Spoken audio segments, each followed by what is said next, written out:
Welcome to mind media the voice of India. Welcome to సమకాలీన విశ్లేషణ with Ramana Muppala. March 22, 2026 show. నమస్తే రమణ గారు. నమస్కారం భాను గారు. నమస్తే అండి. సో ఈరోజు షో ఇరాన్ వారు అన్నది సడన్ గా అమెరికా ఇజ్రాయెల్ కలిసి ఇరాన్ పైన యుద్ధానికి వెళ్ళాయి. సో మీతో కాస్త దీని గురించి మళ్ళీ మన షో లోతైన విశ్లేషణ చేద్దాం అనుకున్నా. మొదటి ప్రశ్న ఏంటంటే, ఈయన అసలు నేను యుద్ధమే చేయను, ఫస్ట్ టర్మ్ లో 4 ఏళ్లు డొనాల్డ్ ట్రంప్ యుద్ధం చేయలేదు, ఏం చేయలేదు, నిజంగానే గొప్పగా ఏదో నేను ఏ యుద్ధం చేయని అమెరికన్ ప్రెసిడెంట్ అని చెప్పుకొని వచ్చిన వ్యక్తి all of a sudden Israel తో కలిసి ఎందుకు దీంట్లో దిగాడు? అంటే ఏదన్నా దీని వెనకాల ఇప్పుడు ఒక ప్రెసిడెంట్ అనే వ్యక్తి నేను చెయ్యను అని చెప్పి 180 degrees మార్చాడంటే ఏదో బలమైన రీజన్ ఉంటుంది. అది లేకుండా ఊరికే అట్లా చేయరు వాళ్ళు. అది మీరు అనుకుంటున్నారు అన్నమాట. కానీ ఈ అడ్మినిస్ట్రేషన్ చూస్తే ఎన్ని మాటలు ఆడిన మాటలు తప్పడం జరిగిందో ఆల్రెడీ. సో ఇప్పుడు ఏంటంటే ఎట్లా తయారైందంటే, ఒక దేశము ఒక sovereign, this is my sovereign assurance అంటారు అనమాట. అంటే ఏంటంటే నేను దేశం తరఫున ఇస్తున్న అష్యూరెన్స్, నా దేశం నీకు ఇస్తోంది, నేను ఇట్లా చేస్తాను అని అష్యూరెన్స్ అంటారు దాన్ని. అది ఎలా ఉండేదంటే, ఇదివరకు ఒక దేశంలో పాలిటిక్స్ తోటి సంబంధం లేకుండా ఒక అష్యూరెన్స్ ఇస్తే నెక్స్ట్ ఎవరు గెలిచిన ఎన్నికల్లో దాన్ని కట్టుబడి ఉండేవాళ్ళు. అది దాన్ని రూల్స్ బేస్డ్ ఆర్డర్ అన్నారు అనమాట. అంటే రూల్స్ పద్ధతిగా ఉండటం ఒక పద్ధతి. నేను ఎంత పవర్ఫుల్ అవ్వచ్చు, ఏదైనా అవ్వచ్చు, నువ్వు ఒక మాట అన్నావంటే ఆ మాట మీద నిలబడి ఉంచటం నీ దేశాన్ని. నువ్వు కాదు కదా, నువ్వు నీ దేశాన్ని రిప్రజెంట్ చేస్తున్నావు. అలా ఉండేది ఒకప్పుడు. కానీ ఆఫ్ లేట్ ఇది ఎట్ట తయారైందంటే, అమెరికాది ఒక ప్రెసిడెంట్ వస్తాడు, ప్యారిస్ అకార్డ్లోకి వెళ్తాడు, ఇంకో ప్రెసిడెంట్ వస్తాడు, అందులో నేను బయటకు వస్తున్నాను, నాకు నచ్చలేదు అంటాడు, మళ్ళీ ఇంకో ప్రెసిడెంట్ వస్తాడు, మళ్ళీ లోపలికి వెళ్తున్నా అంటాడు, మళ్ళీ వస్తాడు, మళ్ళీ బయటకు వెళ్తున్నాడు. ఇట్లా 3 సార్లు చేశారు ఇప్పటికి ఆల్రెడీ ప్యారిస్ అకార్డ్లో క్లైమేట్ కాన్ఫరెన్స్. సో మీరు అనే మాట ఉందే పెద్ద ఇదేదో చాలా సీరియస్ అని, ఏం లేవు. ఇప్పుడు ఎవడి ఇష్టం వచ్చినట్టు వాడిది. రూల్స్ బేస్డ్ ఆర్డర్ ఎప్పుడు కూలిపోయింది అనమాట. ఒకప్పుడు ఎప్పుడైనా ఈవెన్ వాళ్ళకి వీటో పవర్ ఉంది కదా, వీటో పవర్ను ఉపయోగించుకునైనా సరే ఒక్కసారి నేమ్ సేక్కైనా ఒక యునైటెడ్ నేషన్స్ కౌన్సిల్లోకి వెళ్ళి నేను ఇవాళ ఇరాక్ను కొడుతున్నాను అని చెప్తే ఫ్రాన్స్ అడ్డుపడిందని చెప్పి వీటో చేసుకుని జార్జ్ డబ్ల్యూ బుష్ వెళ్ళి కొట్టాడు. అవునా? అప్పటికి అది ఏకఛత్రాధిపత్యమే, కానీ కూడా యునైటెడ్ నేషన్స్ అనేది ఒకటి ఉంది కదా, దానికి వెళ్ళి ఒక మాట చెప్దాం అని చెప్పారు. ఇప్పుడు ఈ గవర్నమెంట్ అయితే ఏముంది, అసలు యునైటెడ్ నేషన్స్ అదేంటని దాన్ని అసలు ఆ కౌన్సిల్కి ఎవరు వెళ్తున్నారు? వెనుజులా వెళ్ళారు, వెనుజులాలోంచి వాళ్ళ ప్రెసిడెంట్ కిడ్నాప్ చేసుకొచ్చారు. ఏంటంటే మీరు చెప్పేది అది అవేం పట్టించుకోవద్దు అంటారు. అవేం పట్టించుకోకలేదు. కాకపోతే అసలు రీజన్ ఏంటి అనే దానికి వెళ్దాం. ట్రంప్ ఆ మాట అన్నాడు, ఈ మాట అన్నాడు, ఎందుకు చేయలేదంటే అంత బలవంతంగా అంటే ఏదో జరిగిన దానికి సంబంధం లేదులేండి. అవన్నీ ఆడిన మాట తూచి అనొచ్చు. ఇప్పుడు అది ఇప్పుడు పద్ధతి అంత వరల్డ్ వాళ్ళది, మన అమెరికాది అనమాట. సో ఆడిన మాటకి వాల్యూ అనేది లేదు. అది కాదు, కానీ రీజన్ ఏంటనేది వెళ్దాం మనం. రీజన్ 2 రకాలు ఉన్నాయి. ఒకటి నేను ఫస్ట్ పాజిటివ్ రీజన్ చెప్తాను. అంటే దేశం తరఫు నుంచి, అమెరికా తరఫు నుంచి, ప్రపంచం తరఫు నుంచి కాదు. అమెరికా యొక్క ఎకానమీ చాలా కూలిపోయి ఉంది అన్నమాట. అది ఎన్నోసార్లు మాట్లాడుకున్నాం మనం. 40 trillion లోన్లు, డెప్ట్ ఉంది. కాకపోతే ఏంటంటే అమెరికా దగ్గర చాలా పవర్ ఉంది. ఆ డెప్ట్ తీర్చకుండా ఇంకా హ్యాపీగా ఎలా బతకాలి అనే ప్లాటింగే చేస్తుంది అమెరికా. అంతేగాని డెప్ట్ ఉంది కదా అని చెప్పి ఓ రోజు కూర్చుని అందరినీ ఆస్టెరిటీ పెంచేసేసి మీరంతా ఇట్లా ఉండాలి అట్లా ఉండాలని చెప్పి చేయట్లేదు. నేను చాలా బలవంతుడిని, నేనే బకాసురుడిని, నాకు కావాల్సిన వాళ్ళని నేను వెళ్ళి చెండాడుకుని తినచ్చు, సో నేను ఎట్లా ప్లాట్ చేసి ఎవరిని ఎట్లా చెండాడుకోను అనే కాన్సెప్ట్లోనే ఉంది అమెరికా. అది వాస్తవం. సో ఈ కాన్సెప్ట్ కూడా ఇక్కడ ఎట్లా పనికొచ్చింది అని అడగచ్చు మీరు. వాళ్ళు ఏం చేశారంటే, అమెరికా యొక్క ప్రాస్పరిటీ ఎప్పుడు కూడా ప్రపంచం మొత్తం వాళ్ళ డాలర్ని ఈ అమెరికా అనేవాడు ఏ పని చేసినా సరే ఆ డాలర్ని గోల్డ్ కింద ట్రీట్ చేసి జనాలు వాడుకుంటే ఎన్నైనా ప్రింట్ చేసుకోగలుగుతారు వాళ్ళు. ఎప్పుడైతే డాలర్ని వాడటం ఆపేశారో వాళ్ళకి కష్టం వస్తుంది. ఆపకుండా ఉండాలంటే ఏం చేయాలి?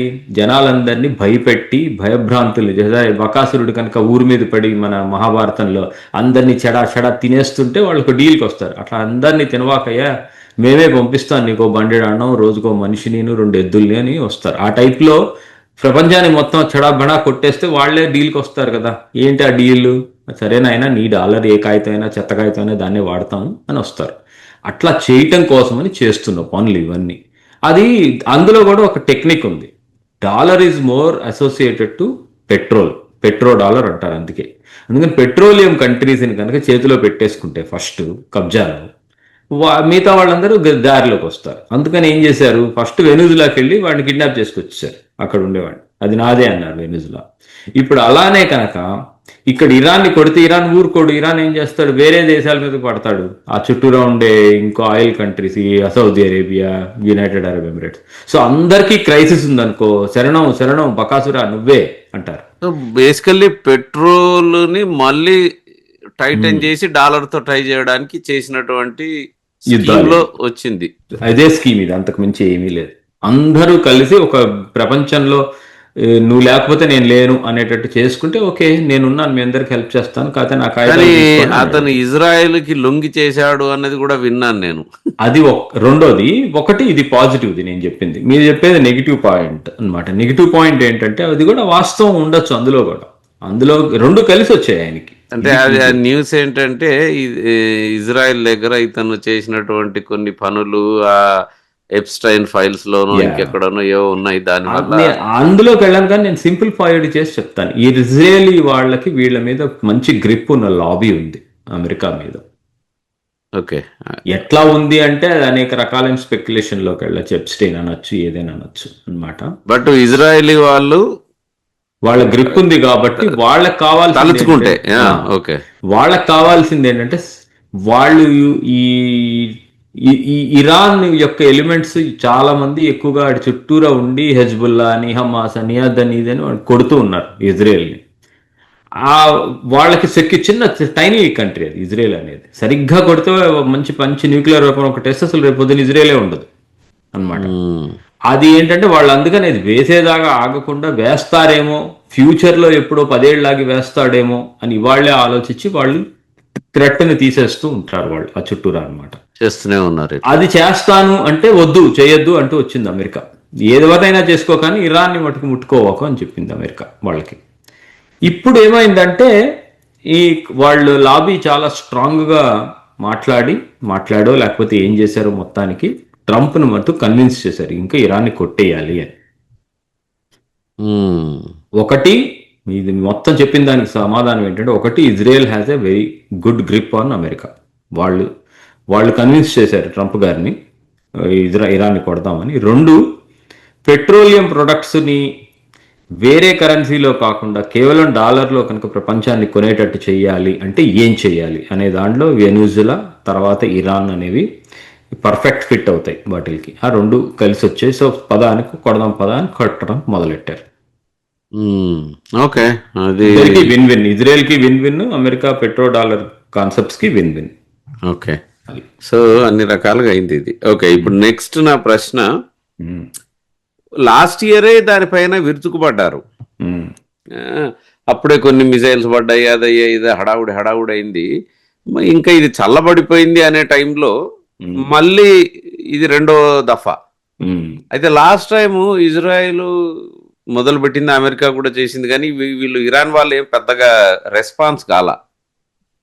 కొంచెం ఓడిపోయినట్టే వాళ్ళు నోరు మూసుకొని తోక ముడిచినట్టే ఉన్నారు. ఇప్పుడు మాత్రం వెనక్కి వచ్చి మళ్ళీ కొన్ని బాంబులు వేయటము, తర్వాత పక్క దేశాల మీద కూడా వేయటం అన్ని చేస్తున్నారు. ఇంకో ఫస్ట్ అసలు వాళ్ళ దగ్గర ఉన్నవి మిసైల్స్ అయిపోయాయి, ఇంకా దుకాణం మూసేసి యుద్ధం ఇరాన్ మూస్తుందా, ఇంకా కొన్ని రోజులు ఫైట్ చేసే సత్తా ఉందా? ఇరాన్ని బాగా చితక్కొట్టారనే మాట మాత్రం కరెక్ట్. కాకపోతే ఇదివరకే కొట్టేశారా అంటే దాన్ని కొంచెం ఎస్ అండ్ నో. ఎందుకంటే చెప్తాను, ఇరాన్లో ఏమైందంటే వీళ్ళు ఇజ్రాయెల్ వాళ్ళ మొసాద్ చాలా డీప్గా పెనట్రేట్ అయిపోయింది. ఎంత దారుణంగా పెనట్రేట్ అయిపోయిందంటే వాళ్ళ క్యాబినెట్ మీటింగ్ అని జరిగింది అనుకో, క్యాబినెట్లో ఎవరు మొసాద్ ఏజెంట్లు ఎవరు నిజంగా ఇరాన్ అనేది వాళ్ళకే అర్థం కాని స్టేజ్లోకి వెళ్ళింది ఇరాన్. ఎందుకని వెళ్ళిందంటే ఇరాన్ మీద చాలా ఆంక్షలు విధించడం వలన ఇరాన్ ఎకానమీ పడిపోయింది, చాలా దారుణంగా పడిపోయింది అనమాట వాళ్ళది ఇరాన్ ఎకానమీ. పడిపోయినప్పుడు ఏమవుతుందంటే పడిపోయినప్పుడే కదా కరప్షన్ పెరిగేది, వేరే దేశానికి అమ్ముడుపోయే మనుషులు వీళ్ళంతా వచ్చారు, నేషనలిజం ఇలాంటివన్నీ కూలిపోతాయి. బాగా ఎకానమీ పడిపోయింది. ఓకే, అంత విపరీతంగా పడిపోయింది ఇరాన్లో అనమాట. అక్కడతోటి ఏమైందంటే ఇజ్రాయెల్ బాగా ఎంత లెవెల్కి పెనట్రేట్ అయిందంటే చేతిలో ఎవరి దగ్గర అయినా సెల్ ఫోన్ ఉంటే ఆ సెల్ ఫోన్ చేతిలోది ఎట్లాంటి సెల్ ఫోన్ బ్యాటరీ ఆ సెల్ ఫోన్లోకి వెళ్ళాలి అనేది అమ్మేటప్పుడు డిసైడ్ చేసి, అదేంటి అది అమ్మకము కొనుగోలు ఎక్కడి నుంచో వస్తుంటాయి మనకు వచ్చే ఈ ఇప్పుడు సెల్ ఫోన్ ఎక్కడి నుంచి అవును, అప్పుడు వచ్చిందో సెల్ ఫోన్ పేజర్ల ద్వారా కూడా వాళ్ళు వాటికి attacks కూడా చేశారు. పేల్చి అటాక్ చేయగలిగారు. అవును. అసలు ఎంత టాప్ రిపబ్లికన్ అదేమంటారు వాళ్ళది గార్డ్, రిపబ్లికన్ గార్డ్ ఉంది, ఎంత టాప్ ఇరానియన్ రిపబ్లికన్ గార్డ్. వాళ్ళందరినీ చాలా మంది టాప్ పీపుల్ అందరినీ లేపేస్తూ వెళ్ళారు, చంపేస్తూ వెళ్ళారు వాళ్ళు చిన్న అటాక్స్ తోటి ఈ ఇజ్రాయెల్ వాళ్ళు. సో చాలా మటుకు వాళ్ళల్లో టాప్ వాళ్ళందరూ చనిపోయారు. వాళ్ళ ఇరానియన్ న్యూక్లియర్ రియాక్టర్లు ఎక్కడైతే వాళ్ళు ఫ్యూచర్లో వెపన్లు తయారు చేయగలరు అనుకున్న న్యూక్లియర్ రియాక్టర్స్ కొండ కింద ఉంటే పైన బీ2 బాంబర్స్ తోటి కొట్టారు. అవి కూడా మంచి టాప్ క్లాస్ మిజైల్స్ తోటి కొట్టింది అమెరికా. సో అంతా అయిపోయింది అనుకున్నాం, అట్లా అవ్వదు. వచ్చిన గొడవ ఏంటంటే ఆ పెద్ద దేశం ఇరాన్ అంటే, ఇరాన్ ఈజ్ నాట్ ఒక కంట్రీ, ఒక చిన్న సిటీ, ఒక 2 సిటీల కంట్రీ కాదు అది. అది గల్ఫ్లో ప్లెయిన్గా ఒక జస్ట్ ఎడారి మాత్రమే ఉండి ఆ మధ్యలో ఎక్కడో ఒక చిన్న సిటీ ఉండి అట్లాంటి యుద్ధం కాదు. ఇరాన్ అంటే వాళ్ళకి కొండలు ఉంటాయి, కోనలు ఉంటాయి, వాళ్ళకి వాటర్ ఉంది, వాళ్ళకి పంటలు ఉన్నాయి, అట్లాంటివన్నీ ఉన్న అనేక రకాలైన రూరల్ ఏరియాస్ ఉన్నాయి, వాళ్ళకి పల్లెటూళ్ళు ఉన్నాయి.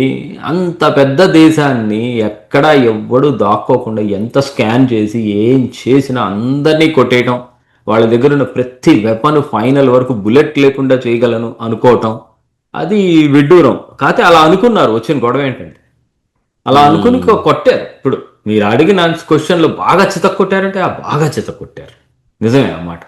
మరి కానీ ఎన్నికలు కానీ గెలిచేశారా యుద్ధం అంటే అది తప్పు. యుద్ధం గెలవటం అంటే నువ్వు డిఫైన్ చేయాలి ఎట్లా, ఎప్పుడు యుద్ధం గెలిచినట్టు.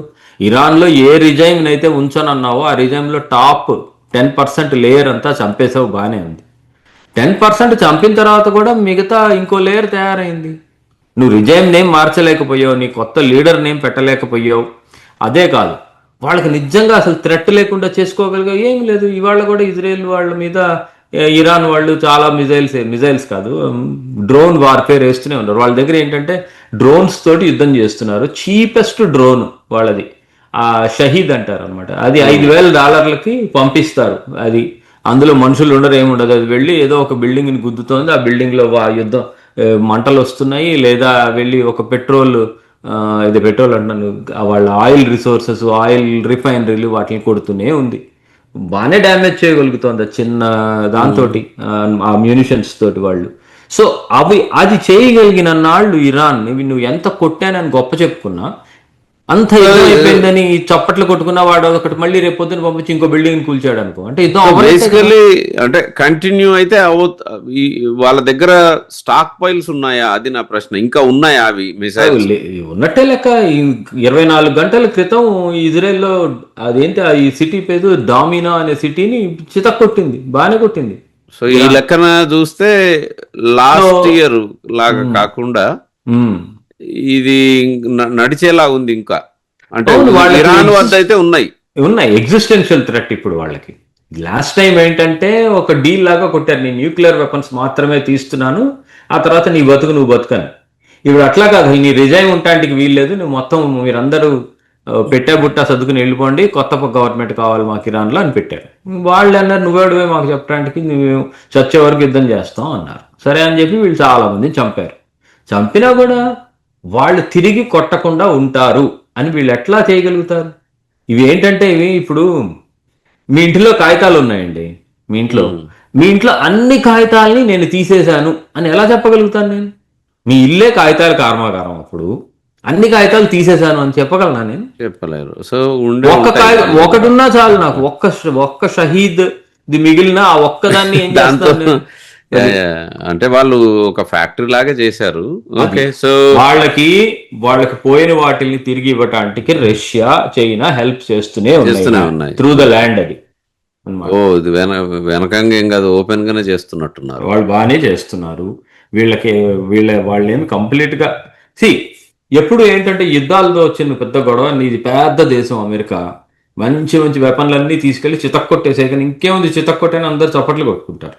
ఆ తర్వాత ఒక చిన్న బాంబు వేసి ఒక బిల్డింగ్ లేపుతాడు, ఇంకో చిన్న బాంబు వేసి ఇంకో రిఫైనరీని లేపుతాడు. అంటే యుద్ధం అయినట్టు అని ఎట్లా అంటావు? ఈసారి వాడు ఏం చేస్తున్నాడు, ఇరాన్ వాడు జస్ట్ ఇజ్రాయెల్ని కొట్టట్లేదు, ఇజ్రాయెల్కి హెల్ప్ చేసేవాళ్ళు ఎవరినైనా కొడతానని చెప్పి దుబాయ్, ఖటార్, సౌదీ, రియాద్ అన్నిటినీ కొడుతున్నారు. అంటే వాళ్ళందరూ కూడా ఇంపాక్ట్ అయ్యారు. ఇప్పుడు వాళ్ళందరూ సేఫా? నా యుద్ధం అయిపోయిందని చెప్పి ట్రంప్ గారు కనుక చప్పట్లు కొట్టారు అనుకో, ఇంకా నయం, నన్ను ఇవాళ కూడా కొట్టాడు అంటారు. నన్ను ప్రొటెక్ట్ చేస్తానని చెప్పి నా బేసులన్నీ వాడుకుని నువ్వు ఇరాన్ని కొడుతున్నావు, వాడు నన్ను కొడుతుంటే నువ్వు అయిపోయింది, యుద్ధం అయిపోయిందని ఎట్లా కుదురుతుంది? సో ఆయన దగ్గర అంటే ఇరాన్ దగ్గర ఉన్నాయి అంటే చేస్తూనే ఉన్నాయి.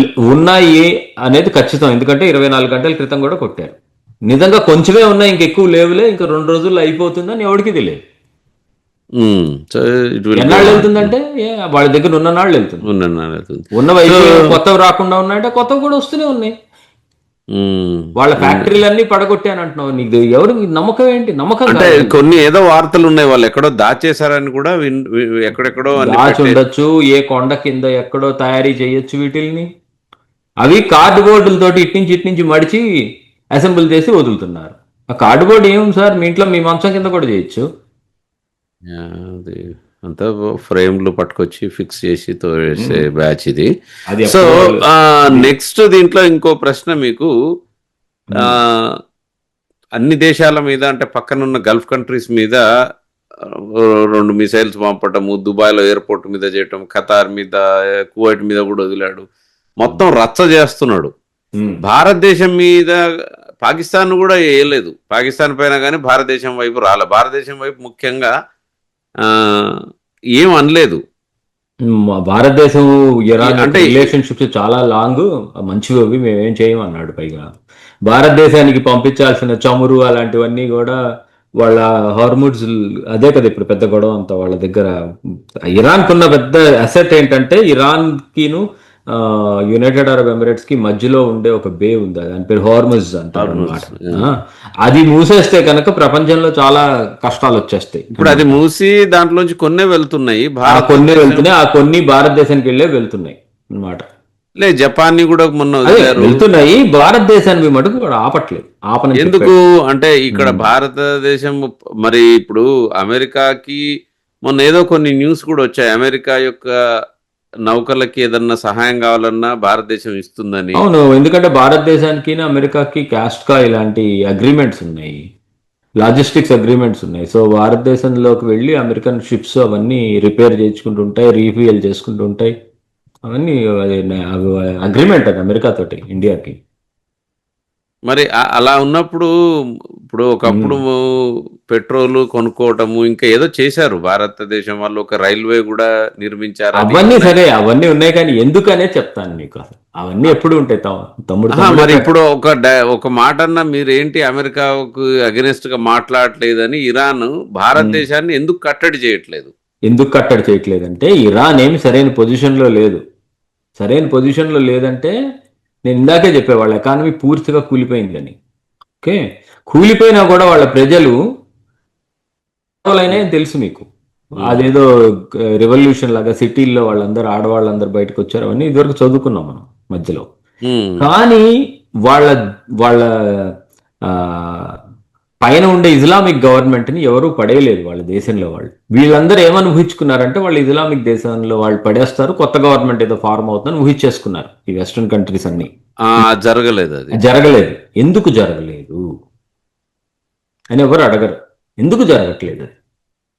ఎందుకంటే ఫుడ్, మెడిసిన్స్ అనేవి మటుకు వాళ్ళకి లోటు లేదు. ఇంకా ప్రజలు ఎప్పుడు తిరగబడతారంటే కడుపులో ఆకలి వేస్తే తిరగబడతారు. ఆకలి మళ్ళీనేమో ఆరోగ్యము, ఈ రెండు పాడైపోవటం మొదలైతే తిరగబడతారు. మిగతా ఎకానమీ లేకపోవటం వల్ల ఏమవుతుందంటే కోపం ఉంటుంది, కచ్చి ఉంటుంది, కానీ తిరగబడేంత ఇంట్రెస్ట్ ఉండదు.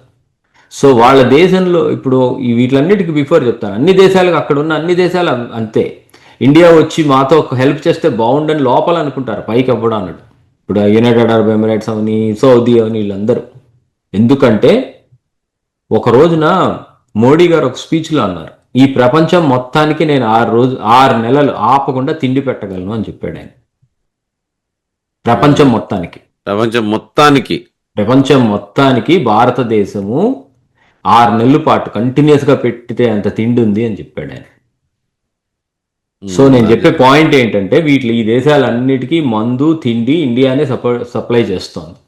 కాబట్టి అన్నం పెట్టేవాడిని తిట్టానాడు, అన్నం పెట్టడం మానేస్తే వీళ్ళు నిజంగా రివల్యూషన్ చేస్తారు. అందుకని నోరు మూసుకుని పడి ఉంటారు. సో కంక్లూజన్ ఏంటంటే ప్రస్తుత కాలంలో భారతదేశంతో మాత్రం వీళ్ళు ఏ మాట అన్నారు, ఓకే నా సైడ్ కి ఉన్నావు వాడి సైడ్ ఉన్నావు అని ఇలాంటి ఏం చేయరు. ఓకే, అయినా నువ్వు ఎవరి సైడ్ ఉండదు కానీ మా తిండి మటుకు ఆపువాకు అంటారు అంతే. సో ఇండియా స్టిల్ మన పంపిస్తుంది అనమాట. తిండి మందులు కూడా ఫార్మాస్యూటికల్స్ లో అంత చీప్ గా. ఇప్పుడు అదే ఇండియా మీద కోపం వచ్చి ఇంకో దగ్గర కొందామని వెళ్ళారనుకో, దానికి 5 కాస్ట్ అవుతుంది వాళ్ళకి. కాస్ట్ అవుతుంది. మళ్ళీ దానిపైన ఇంకేవో ఉంటాయి, అది శాంక్షన్స్ ఉండటం, ఆంక్షలు అవన్నీ. ఓకే, ఇప్పుడు పాకిస్తాన్ ఏం చేసింది? పాకిస్తాన్ ఇండియా ఆర్టికల్ 370 తీసేస్తే నీ మీద నాకు కోపంగా ఉంది, నీ దగ్గర మందులు కొనని చెప్పి అదేంటంటే ఫ్రీ, అదేదో ఒకటి ఉంది అనమాట, ఫ్రీ ఏ నేషన్ అనేవాళ్ళు మోస్ట్ ఫేవర్డ్ నేషన్ ని తీసేశారు. సరే పో అన్నారు. వాళ్ళు ఏం చేశారు? మందులన్నీ దుబాయ్ నుంచి కొనుక్కున్నారు. దుబాయ్ నుంచి ఎవరికి కొంటావు? నువ్వు ఇండియా సప్లై చేసింది దుబాయ్ నుంచి కొంటావు. 5 times రేటు పెట్టి ఎక్స్ట్రా పెట్టి కొనుక్కుంటున్నారు. అది ఏమైంది? ఆ దేశం అలానే అవుతుంది. అన్ని దేశాలు అలానే అయిపోతాయి. అట్లా ఇండియా తోటి ఊరికే కొట్లాటలు పెట్టుకోరు. ఫుడ్ అండ్ మందులు మాకు ఇచ్చేవాళ్ళు. సో మీకు ఫైనల్ గా అంటే చివరిగా మీకు ఇది ఒక క్విక్ గా మనం ముగిద్దాం దీన్ని. ఇది మనం ఇంతకు ముందు యుక్రెయిన్ షో చేసినప్పుడు మీరు అప్పట్లో క్లియర్ గా చెప్పారు, ఈ వారు అప్పట్లో పెద్ద పెద్ద న్యూయార్క్ టైమ్స్ లాంటివి కూడా ఇదే 2 వారాల్లోనే రష్యా యుక్రెయిన్ లేపేస్తుంది అది ఇది అని అంటే మన మైండ్ మీడియాలో సమకాలీన విశ్లేషణలు మీరు చెప్పారు అసలు అట్లా జరగదని చెప్పారు మీరు.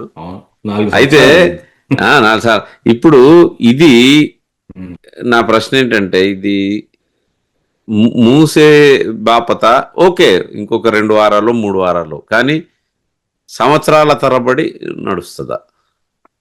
ఇది సంవత్సరాల తరబడి నడిస్తే కనుక యుక్రెయిన్ వార్ లాగా ప్రపంచం కూలిపోతుందండి. చాలా కష్టం ఇది అన్నాళ్ళు జరిపిస్తే ఈ వార్ మటుకు. ఎందుకంటే ట్రేడ్ లైన్స్ ఉన్న ఏరియాలో కొట్లాట ఇది. ఇప్పుడు యుక్రెయిన్ రష్యా కొట్టుకుంటే వాళ్ళ సైడ్కి వెళ్ళి కొట్టుకోవటం కింద లెక్క. అది యూరోప్లో ఎక్కడో కొట్టుకుంటారు, వాడికి పట్టింది వీడికి అమ్ముకుంటారు, వాడికి అమ్ముకుంటారు, మిగతా వాళ్ళందరూ మాట్లాడుకుంటుంటారు, వాళ్ళు కొట్టుకుంటూ ఉంటారు. అది పెద్ద కష్టం లేదు. ఇది చాలా కష్టమైన ఇది. ఇరాన్కి ఏంటంటే ఇరాన్ చేతిలో స్ట్రెయిట్ ఆఫ్ హార్మర్స్ ఉంది. దానిలో మైన్ చేసి అటు నుంచి ఇటు షిప్పులు ఎలా నివ్వకుండా చేయగలిగిందంటే ఇరాన్, ఆ మిజైల్స్ అక్కర్లేదు, ఏం అక్కర్లేదు, అసలు ప్రపంచం కూలిపోతుంది. సో అది అసలు చాలా మందికి ఆకలి అలుములు కాదు, అసలు World War 3, 2, 1 కంటే బిగ్గెస్ట్ ట్రబుల్ అది ఇది కనుక ఇరాన్. అందుకే అమెరికా వాళ్ళు చాలా మంది ఏదైనా చేద్దాం, శాంక్షన్ చేద్దాం కానీ ఇరాన్ తోటి యుద్ధం చేయకూడదని చేయలేదు. ఈయన తొందరపడి కొట్టేశాడు. మా పాత వాళ్ళకు కూడా ఇరాన్ని కొట్టాలని ఎప్పుడు దొరద ఉండేది. ఆ పాత ప్రెసిడెంట్లకు కూడా ప్రతి ప్రెసిడెంట్కి ఒక్కసారైనా ఒక కాసేపు దొరద వచ్చేది, ఇరాన్ని కొడదాం అని. కానీ చివరికి ఆగిపోయేవాళ్ళు, ఎందుకంటే ఈ స్ట్రెయిట్ ఆఫ్ హార్మర్స్ నుంచే అన్నమాట. ఈయన దొరదే లేదు నేను కొట్టేస్తానని చెప్పి కొట్టేశాడు అన్నమాట. సో జరిగేది ఏంటంటే ఇది ఎక్కువ రోజులు వెళ్తే మటుకు చాలా కష్టం. అసలు వెళ్తుందా నా ప్రశ్న. అందుకని ఏంటంటే వెళ్ళనివ్వకుండా ఉండటం ఎట్లా అని అడగచ్చు మీరు. ఇప్పుడు ఒకటి, ఇరాన్ దగ్గర ప్రతి ఒక్క బుల్లెట్ షాహిద్ డ్రోన్ ని తీసేయగలరా అంటే చాలా పెద్ద పని. అది చేయలేరు. అది కూడా అదేమి వారం రోజుల్లో, 10 రోజుల్లో, నెల రోజుల్లో, 2 నెలల్లో, 3 నెలల్లో, 6 నెలల్లో కూడా చేయలేరు ఆ పని. అసలు అంత పెద్ద దేశంలోకి ఎట్లా నీకు ఎవడెక్కడ దాచిపెట్టాడు ఎట్లా తెలుస్తుంది నీకు? ఎంత స్కాన్ చేయగలుగుతావు? స్కాన్ చేస్తావు, కొడుతూ ఉంటావు, ఎన్నాళ్ళు కొడతావు. సో అట్లా కొట్టుకుంటూ వెళ్తే ఇది కూడా యుక్రెయిన్ రష్యా వార్ అవుతుంది, ప్రపంచం కూలిపోతుంది. ఇది కనుక అన్నాళ్ళు వెళ్తే. సో అందుకని వీళ్ళు ఏం చేస్తారంటే ఇష్టం ఉన్నా లేకపోయినా గ్రౌండ్ ఫోర్సెస్ లాంటి వాడి అన్ని కంట్రీస్ కలిసి first thing so ground forces ని దించుతారు అంటే గ్రౌండ్ అవ్వండి, నేవల్ అవనివ్వండి, ఏదైనా అవనివ్వండి, ఈ హ్యూమన్ బీయింగ్స్ వెళ్ళి అక్కడ నుంచోవాల్సిన అవసరం వస్తుంది అన్నమాట. ఎట్లాంటి పనులు చేస్తారంటే ఆ స్ట్రెయిట్ ఆఫ్ హార్మర్స్ ని సెక్యూర్ చేయటానికి ట్రై చేస్తారు. అటు ఇటు షిప్పుల్ని పెట్టి ఆ మధ్యలోంచి ట్రేడ్ వెళ్ళటానికి చేసి ముందు స్ట్రెయిట్ ఆఫ్ హార్మర్స్ ని సెక్యూర్ చేసి ఆ సెక్యూరిటీ ఉండగా 1 by 1 ఇరాన్లో ఉండే ఇంకా ముల్లాస్ ఎవరైనా మిగిలింటే వాళ్ళని కూడా తీసేస్తూ అప్పుడు ఏంటంటే అక్కడ కొత్త గవర్నమెంట్ని ఫార్మ్ చేయించి ఆ గవర్నమెంట్ తోటి ఇరాన్లో ఉండే పద్ధతులన్నీ మార్పిచ్చి అట్లాంటివి ఏవో చేసుకుంటూ వెళ్తారు. టైం పడుతుందా అంటే సంవత్సరం 2 సంవత్సరాలు కూడా పట్టచ్చు ఇవన్నీ జరగటానికి. అక్కడి నుంచి ఎంగేజ్మెంట్ మటుకు 2 ఏళ్ళు 3 ఏళ్ళు వెళ్తుంది. యుద్ధం ఉండలేకపోవచ్చు, కానీ స్ట్రెయిట్ ఆఫ్ హోర్ముడ్స్ ని కనుక వీళ్ళు సెక్యూర్ చెయ్యకపోతే ప్రపంచం కూలిపోతుంది. సో ఏం చేసినా చేయకపోయినా వీళ్ళందరూ కలిసి స్ట్రెయిట్ ఆఫ్ హార్ముడ్స్ ని సెక్యూర్ చేస్తారు. ఎన్ని రోజుల్లో చేస్తారంటే నా లెక్కలో ఇంకొక నెల, మ్యాక్సిమం నెలన్నరలో చేస్తారని నేను అనుకుంటున్నాను. అది చేయలేకపోతే మటుకు కోలిపోతుంది ప్రపంచం. ఓకే, నాకు అర్థం వచ్చేసింది ఆన్సర్ మన శ్రోతలకి. సో నెల రోజుల్లో దీన్ని గనక ఆ సంధి జలసంధిని పట్టుకోకపోతే ఇంకా జరుగుతుంది. ఇంకా ఇది ప్రపంచం అంతటా ఒక ఇలాంటి యుద్ధం, మరొక ప్రపంచ యుద్ధం అవ్వచ్చు అంటారు. ఇది చాలా డేంజరస్ యుద్ధం. ఇది అట్లా ఊరికే మనం ఇదివరకు మాట్లాడుకున్నట్టు యుక్రెయిన్ అవన్నీ, రష్యా అలాంటి యుద్ధాలు కాదు. ఇది ఏంటంటే మెయిన్ ట్రేడ్ లైన్స్ ని, ప్రపంచంలో పెట్రోలు గ్యాస్ వెళ్ళే 90% వెళ్ళే ఒక దారి, ఆ దారి ఇరాన్ చేతుల్లో ఉంది. దాంతో యుద్ధం జరగవచ్చు. Okay, hopefully good. అదైతే బాగుందండి.